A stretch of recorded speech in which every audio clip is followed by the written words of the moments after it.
All right. Hey everybody, welcome back to the Spin Rack. I'm here with my boys PD and Kyle. Say what's up, gents. What's going on? Yo, ready to rock. Hey, so we have an excerpt from a podcast regarding Super Secret Wars. PD, can you give us a little bit more detail about this? Because we want to react to it. On the Marvel Universe, in Marvel Entertainment on YouTube, they have the Secrets of the Secret Wars. There's an excerpt from Tom Defalco, who was the editor on the book. But it's kind of tough being the editor when you have Jim Shooter, who's the editor-in-chief, who's ultimately the final say on the book. So, but he gives some insights on how it came up, the name, stuff we've heard you read in print, but we'll have it all in one thing, and we'll react to it as we normally would. Don't be so bored. I thought you liked Secret Wars. I like Secret Wars. I just had to. You ready to go? Yeah. Go Started on. selector. Going. So far, so good.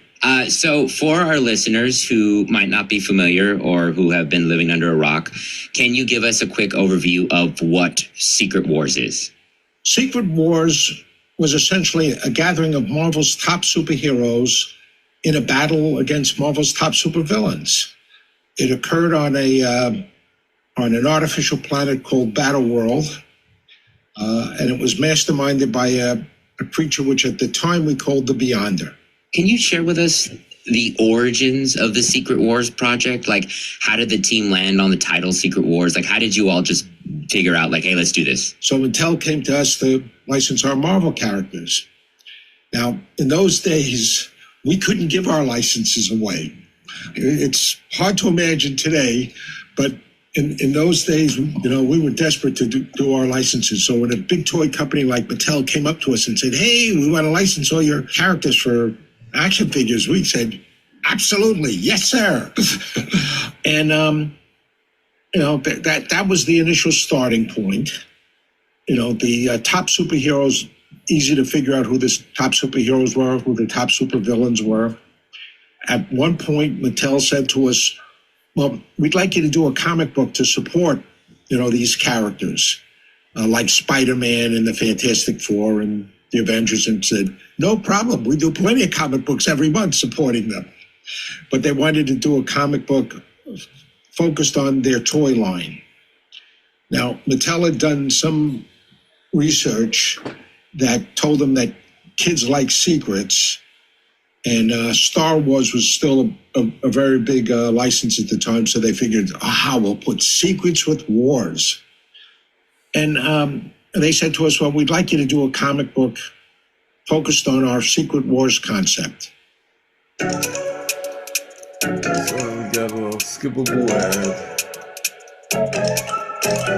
Skipped. We figured, why not? It's all our top heroes, all our top villains. Now, we did have a point of contention with Mattel, because Mattel just wanted to call it Secret Wars, and we wanted the words Marvel in there somehow. And I remember I was, sent over to Mattel, and we had like an 8 to 10 hour meeting where I kept saying, nope, we need the name Marvel in the title. We need the name Marvel in the title. And finally, their concession was, we will call it Marvel Superheroes Secret Wars. That's the not-so-secret origin of Secret Wars. That's incredible. Can you tell us about your specific involvement in the original Marvel's? Well, I just wanted to add in there, I think in adding that title, even though it's supposed to be Secret Wars with the villains, I think that the title lended itself to having the wars and the kind of war words between the heroes themselves, because it doesn't mention of the villains in the title. So I think it kind of better advertises that it gets that Marvel arguing that wasn't really going on that much at the time, but it goes back to the old Stan Lee type of bickering between these heroes, which I think a lot of people love. So let's keep going. Superhero Secret Wars. Well, I became Marvel's contact with Mattel. I assume this is because I had worked with a number of other toy companies over the years. I worked very closely with Hasbro, with G.I. Joe and Transformers. I was kind of a natural guy to deal with Mattel. So that's how I first got involved. And because I was involved dealing with Mattel, with the toys and everything else like that, Jim Shooter decided I should edit the project. And we had an interesting time because, originally when we were setting up this Marvel Superheroes Secret Wars, most of our creative people just looked at this as a toy book, like a Transformers, like a G.I. Joe, something like that. So we were having trouble recruiting top talent to work on this thing because they just assumed it was not going to sell. And I'll point out that Jim Shooter says that, the top talent, the hard part was saying that the top talent would be mad at each other. This is a different framework where he's saying that they just had no interest in it. So then You should say why the talent would be mad at each other. Well, from Shooter's angle, he was putting to make it like this is a very high-profile project. At the same time, even though they would do covers, you hear, people being iffy on doing, Transformers, the initial thing, or some people, even though you had a lot of covers with Rom, like the Marvel people will say Rom was a toaster, that sort of thing. Not the same way the fans were. So, that angle. Whereas Defalco saying it was still kind of hard. It seemed like a no-brainer that anyone would want to do this. It's like, 3 main characters, a lot of money. They didn't know that he's going to say something to that effect about the money. That in the course of this, we're going to change Spider-Man's costume, which now when you think of Spider-Man's costume, the black costume, it's considered, what a brilliant idea. Great marketing, all this other stuff. At the time, it was considered the stupidest thing we could have done. At one point, when rumors of it got out to the fan press, the outrage was so much that the guy in charge of our mailroom, a very sweet gentleman, came up at one point and dropped 2 sacks of mail on my desk. And in a very not happy voice said, "I don't know what you did, but don't you ever do it again. You've clogged up my mailroom." And we had 2 sacks of mail from irate readers, all swearing that they were never going to buy another Spider-Man comic book. They were never going to buy another Marvel comic book. Everybody just assumed that this changing of the Spider-Man costume would be a total disaster, to the point that, upstairs got very nervous and, everybody's saying, well, what issue does he get the costume? He gets it in an amazing 252. Get rid of it in 253. Like I say, in hindsight, you laugh about that because nowadays you look at it and, Venom is such a popular character and it came out of the black costume. But at the time, everybody thought this was going to be such a disaster. We're lucky it wasn't. That's incredible. That's an incredible story. I love when people think this is going to backfire and it ends up being like part of history. Secret Wars is one of the earliest event series in comics history. Did you find that editing a major event like this one was different from editing other books? Yeah, just a bit. Just a bit. See this gray hair? Where do you think it came from? It was a coordination nightmare because we had to coordinate with pretty much every other book on the line. Why did you have to go back and forth with other books and teams specifically? Because we're coordinating things. The Secret Wars starts, everybody goes into this building and then they get whisked to another dimension. And then a month later, they come home. And there's changes with every character, every series, that sort of stuff. Spider-Man has a new costume. The Hulk has a broken leg. The Fantastic Four has replaced the Thing with the She-Hulk. So we had to coordinate every change with everybody else. And, a lot of the other books had ongoing storylines. So we had to figure out how this would weave into the ongoing storyline. It was a very entertaining time. I bet. That sounds like, the way it kind of ends, it's like, okay, here's what happened. Now you all kind of deal with it. That makes sense. Secret Wars gave us the artwork is incredible, and the way that they all look and the colors is insane. But it gave us so much incredible art from Mike Zeck and Bob Layton. Can you tell us about the approach to the iconic character designs in the series? It was mainly Mike Zeck. He is such an incredible artist, such an incredible storyteller. He was the guy who, for the most part, designed the black costume.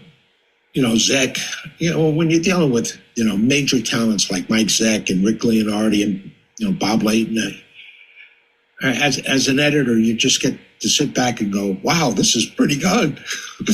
So I got to play fanboy, watch some great artwork come in. Secret. Now, just also chime in that when you listen to Jim Shooter talk about the art, he says that Zeck wasn't cosmic enough. And that's why there were so many changes in art things. But you could hear from us fans and Tom Defalco. I looked at the stuff that's unpublished. I think some of that stuff should have went in instead of the stuff that was redone. So I don't think you have a talent like him, you just let him loose. And that's what the period was, where a lot of artists like even the top guys would probably say, and I mean top as in Byrne and Miller would say that, Zeck was as good, if not better than them. Let him loose. Don't hold him down and say, oh, I wanted a wide shot here. I wanted this here. I wanted that. And you have a book that's popular and needs to get out on time.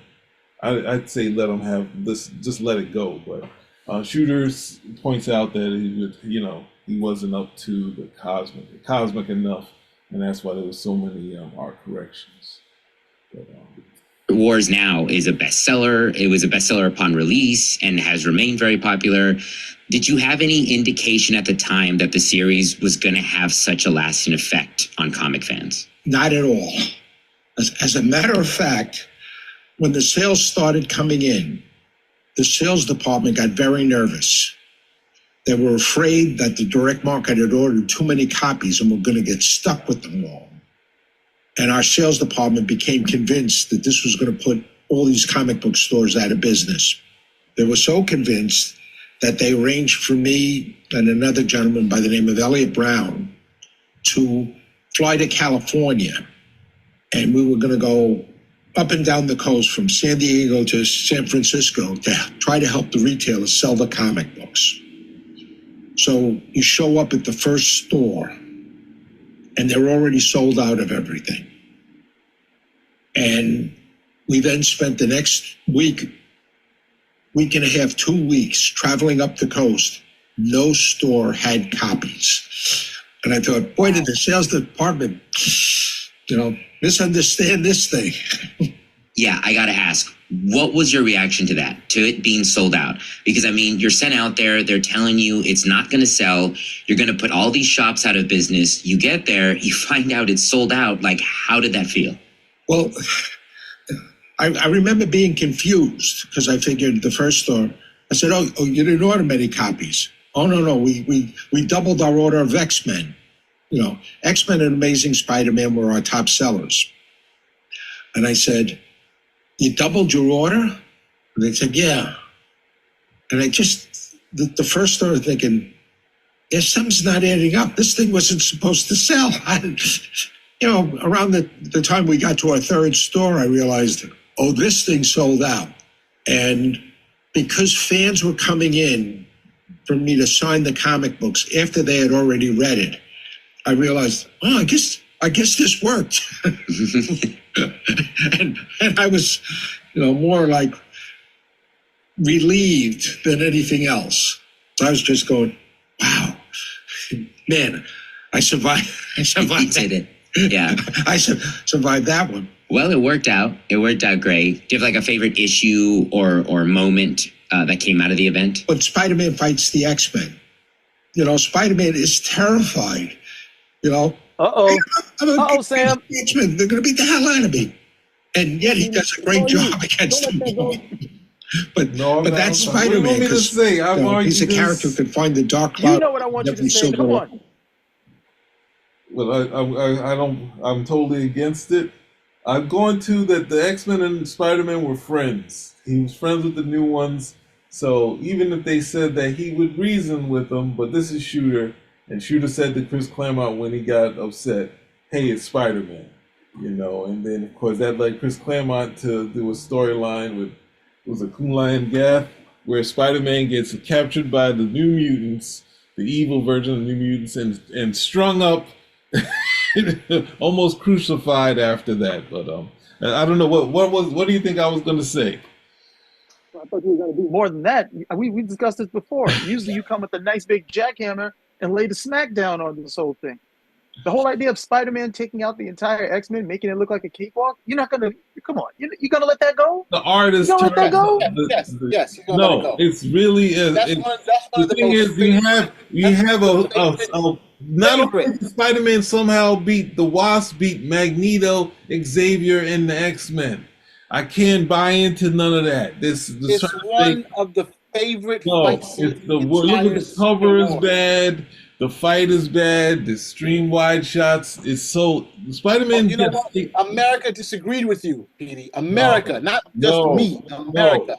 That's one of the most memorable. Just call Magneto comes. Just call Spider-Man because X-Men are too inept to take on. Yeah, now we're talking. That's what we want. That's what we wanted. That's not what we wanted. That's not what we Yes, that's what we want. Spider-Man's not supposed to be taking out the X-Men. Come on, Cyclops. One nice. Again, it's one of the most favorite. It is no, because those kids. Secret Wars was not necessarily for established Marvel comic readers. Secret Wars was for brought in a whole bunch of new dudes, bunch of kids too. Okay, because that's really where they were aiming. Brought in a whole bunch of kids who thought, hey, Spider-Man could take out a whole team of these dudes. And I'm like, there's no reason for Spider-Man to take out a team like the X-Men who are supposed. These guys go to the danger room all the time so they can fight up against other teams. They can't take out one dude. And then what was the big thing? What was the real slap in the face? Spider-Man's getting away, and then Professor Xavier is like, no, stop him. You could have done that at the start. Yep. There was no reason for this to happen. Spider-Man's speed doesn't beat the speed of thought. His spider senses don't turn the speed of thought down to that's like, he hid. Spider-Man's hiding, listening to them. Xavier can't tell his mind that he's there. Like, come on. But it's a favorite amongst fans, and it's a sad thing to say. Here you have these guys, Cyclops, and the thing is, anyone who's a marksman, and the fact that he's ran into Spider-Man, he had, I think the first fight, I think that was by Roy Thomas, where Spider-Man is kind of pushing around the original X-Men, but Cyclops is planning it out. So it's okay, at some point, Spider-Man's in the way where he gets to hit him and knock him out of this building. And then they make up after that. But Cyclops isn't someone that shoots in the wind. You have someone he can probably dealt with him before. He's not going to he's going to wait for him when he's in the air. So you can't necessarily really maneuver. And Cyclops' beam is basically going at the speed of light. It should be, as it goes, it's not something that you can necessarily dodge. He could probably, the spider sense, it's not going to give off anything unless you believe Spider-Man's spider sense is clairvoyance, which Tom DeFalco, Howard Mackey, a lot of the Spider-Man writers believes is clairvoyance. I always feel it's just awareness of his surroundings, or maybe able to, combination of things. But maybe in the Silver Age. But they don't think they think his spider sense is really like a supernatural ability. Yeah. Where you could be firing a bullet at Spider-Man, and the bullet could be traveling at light speed, and he would still be alerted at the end of the day. I'm like, I'm still trying to understand, how? Yeah, and I was like, how does that work? Another thing is that Rogue basically has the same powers as Spider-Man, but more powerful. She has speed, she has strength, she can lift 50 tons. Invulnerability, what Spider-Man doesn't have. And for some reason, she absorbed all those powers, but she can never use her sixth sense. So in this story, she just caught up in the web, hanging up on the wall. So it's kind of like, what was Rogue there for? What was Storm there for? Storm misses them with lightning. So, but there we go. We're gonna finish this out. We have 3 minutes. I'm glad someone else besides me was chiming in. We got some heat on this. blinding. There were just so many wonderful moments in that series. Kind of in that vein. Hello, Petey. Petey. Well, I would say, like, kind of in that vein, this is what happened to Secret Wars, right, Cal? What happened to Petey? You know, I mean, one of the things we find out about the whole Secret War, and one of its popularities is that Doom, you know, he basically takes the power of the Beyonder, and therefore, you know, that really brought a lot of true comic book fans out because they really appreciated the fact that a character who Oh my gosh! was able to. Are you kidding me? Thanks, Petey. Thanks, Petey. Okay, I don't believe this. This is so. This is so ironic. You've been flat all day, and then when it's time to pick it up, who do we talk about? Doom. You know, the villain, right? Oh, this is perfect. This is perfect. This is perfect. We don't really consider him a villain. He's more like an anti-hero. No, he's a villain. Doom has the saddest scene in the story when Ultron goes crazy and wants to kill all the villains, and Doom goes to the Molecule Man and says, "You're more powerful than all of us. You have to stop Ultron." And Ultron actually goes up against Galactus where he gets shut down. But it's just like Doom is not going to give the Molecule Man any credit. He is not that. He is not that guy. But he does take the power from. That's why Galactus is there, so he can take his power and then take. Yeah, pretty much. Galactus was there just to get beat. He got beat in the very first issue. Yep. And then he was like, okay, we're gonna just keep beating him because like you said, at the end of it, within the last 4 issues, it officially becomes a Doctor Doom story. Yeah.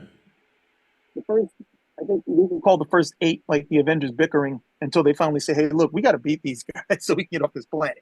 So you know, the heroes fighting each other, a standard Marvel trophy, and then of course, you know, Doctor Doom takes over, and then then finally these guys can go back home. I always complain about the Spider-Man issue, but there's also the Wasp's death and reincarnation in it. But the really tough part, because I didn't read it at the time, was when Galactus decides he wants to eat the planet, the battle world, and Reed goes to talk with him since Reed and Galactus are friends. So basically, you know, like Galactus double talks him, says, "Hey, you're a protector of life, right? You're the protector of life."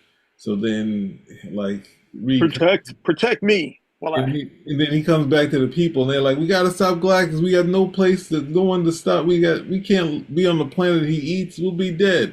And Reed says, "No, we can't stop him." And they're like, "Wait, you're right. We have to stop him." And then the Doom slips in there and steals the power at the same time. I mean, Galactus is kind of all-knowing, so it's kind of like weird that he wouldn't know this, but at the same time, Doom takes it. It makes for a very, powerful moment for Doom because he almost dies after he steals the power. He steals the power. Then he goes up to the Beyonder, is almost totally destroyed. But that one vestige of what Galactus has takes all of the Beyonder's power. And then, of course, the thing is, I'm not sure Doom would be immediately show his face, but they're trying to show you how powerful he is. So he fixes his face. And he's walking around with his iron shorts. He's got his summer wear, and ultimately he post-hypnotic suggestion saves, fixes the heroes. So it was kind of a fall apart at the end for me. But there's Wasn't that a great cover with Doom when he is like the cover of Zeck and Terry Austin, very nice cover. Okay. I mean, that's was probably the best cover in the entire Secret War series. Yeah. I mean, that's what I've been told. Not. Who told you that? Who told you that? None of your business. Who told you that? None of your business. It is a good cover. It is definitely a good cover. Nobody told you that. Yeah, none of your business. None of your business. So, and of course, I thought, to me, one of the most classic scenes was when he dissected. oh, that was terrible. That was what's it? No, It's you talking about Claw. Claw, Is it yeah. Claw? Yes. I was like, whoa. And he's still alive. I never understood that, but I love the look of it. Like, and it's just still going. I said, that is somebody who goes after what he wants. You know what I'm trying to say? No, well, Claw is a creature of sound. So the whole idea is he could survive. Theoretically, he could survive that dissection, but it's not necessarily something you would want to see done to the character to have to try to explain that later. Now, there was a Daredevil action figure, right? Yep, and he was never on the planet. He never made it to Battle World. Well, weren't there a couple of people? There were a couple of characters who got. There were a couple of characters who got figures and they never made it on the planet. Falcon got a figure. He wasn't on the planet. They always got a. I mean, I was happily in Mego that they had a Falcon action, but he was also on the Captain America marquee, so that was good to see. Yeah, I think. Yeah, Falcon was there. Didn't get a. Falcon was there. Didn't and Falcon wasn't there, and he got a figure. I'm trying to think who else. It's not coming to mind. And the thing is, you had to go and be pretty diligent in order to know all the figures that were released, because if you just went to say like the comic store or like whatever department store, you might have gotten local. I think you missed out on a whole bunch of the waves that came out in terms of the full release of the Superhero Wars toys, even like the larger play set at the end of the day. Because I remember, I'd just go to the comic store and I would see a couple of figures here, maybe it's some at the department store, and then later on to find out just how large the release was. But and again, I know the comics were popular. I didn't know how popular the toys were. I didn't like the toys. I thought the toys were terrible.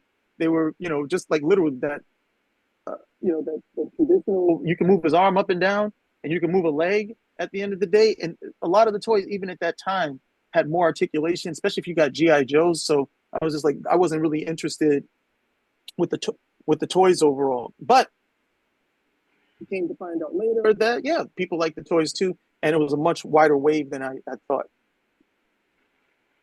Yeah, interesting. I mean, so I guess the Doom toy. What about the Doom toy? Was that a good toy? Felt like he had shorts. I don't remember the Doom toy at all. The Doom toy wasn't classic Doctor Doom because they didn't give him the kilt, that type of thing. He was closer to, I guess, like a Secret Wars version. And then they all had like these staves or something, or wasn't there like something that each guy had, like some particular device? So it was like, oh, here, if you tilt it, you'll see the secret. Some nonsense like that. Yeah. Well, I mean, anything else you want to about the Secret Wars? Or do we have 3 minutes, right? Did we finish? Did the guy say everything he had to say? There's a little more. There's 1 minute. What's it? 2 minutes. We managed to get it out to the printer on time and that it shipped on time with all the craziness that went around each issue.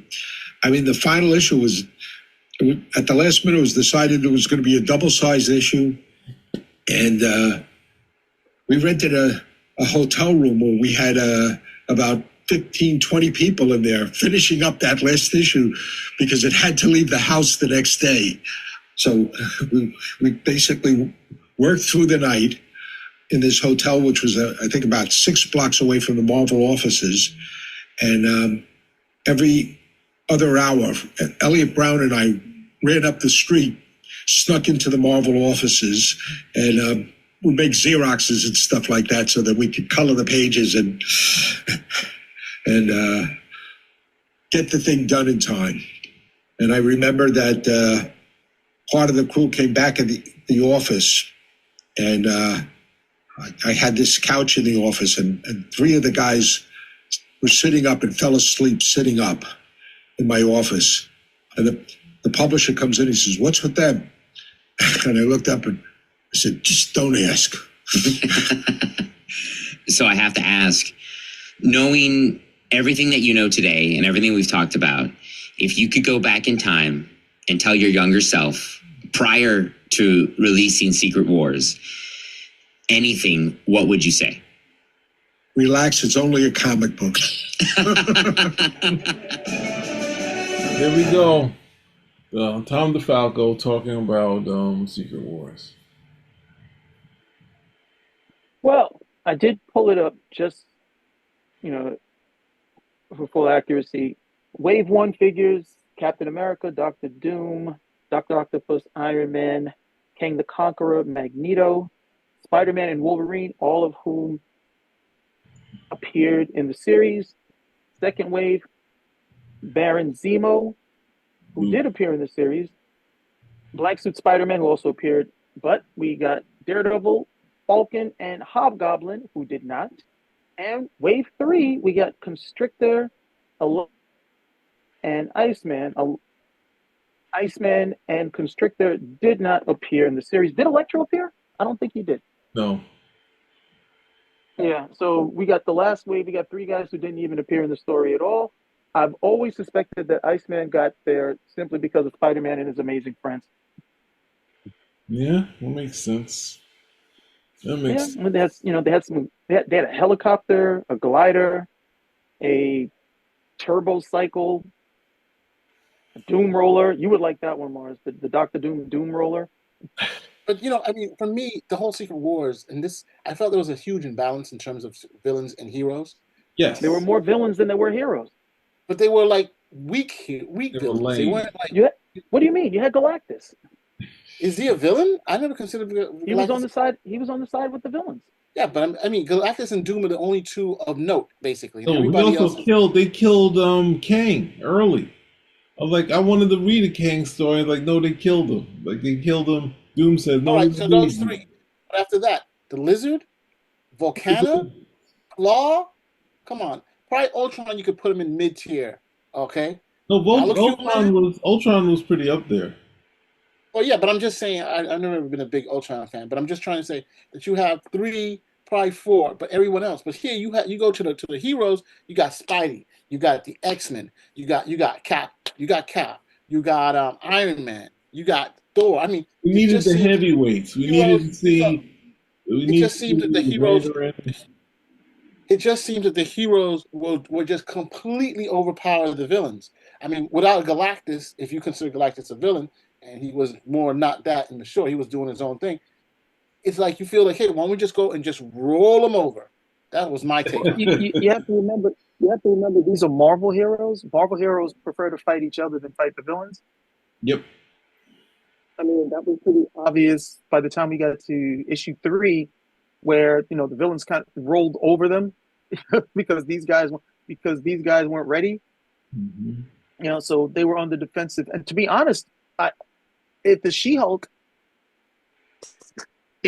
hadn't have gone and decided to go and make that attack, who knows how long it would have gone, because the heroes really didn't have their act together. Mm-hmm. Okay, I can see that. Every time, sometimes people are wrong most of the time. One time they got to be right, Broken clock is right once in a while. Go. Yeah, like Doom. Hank. Doom did what Doom did in that story is a Doom staple of stealing somebody else's power to become more powerful. The first time he did it that's right, Silver Surfer. Mm-hmm. Stole the Silver Surfer's power. He's over here flying around on the surfboard, the Silver Surfer surfboard, and what happens? Loses the power. Okay, then he gets over here, steals Galactus, comes over here to steal the power.